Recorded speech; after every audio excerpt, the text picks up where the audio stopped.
taga mufaro munyika ino ya nasi mune nyambone misozi. Moyo wangu wanga usina rugare chaiwo dikati ndiani anga ndiponese.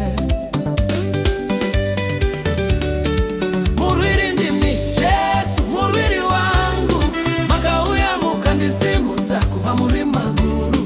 Zvino ndofara ndoimba ndotenda haleluya haleluya imi ndimi nzira. Murwiri ndimi Yesu murwiri wangu makauya mukandisimudza kuva muri maguru.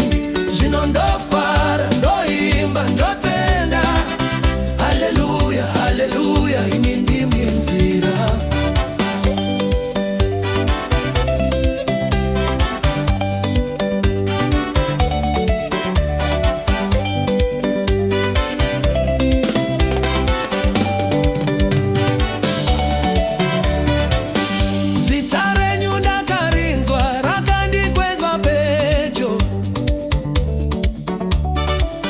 Makarapa maronda hangu mukandipa upenyu utsva. Rudo rwenyu rwakandishamisa haruna magumo. Zvino ndorarama kwamuri zuva nezuva. Murwiri ndimi Yesu murwiri wangu makauya mukandisimudza kubva muri maguru. Zvino ndofara ndoimba ndotenda haleluya haleluya imi ndimi nzira. Murwiri ndimi Yesu murwiri wangu makauya mukandisimudza kubva muri maguru. Zvino ndofara ndoimba ndotenda haleluya haleluya imi ndimi nzira.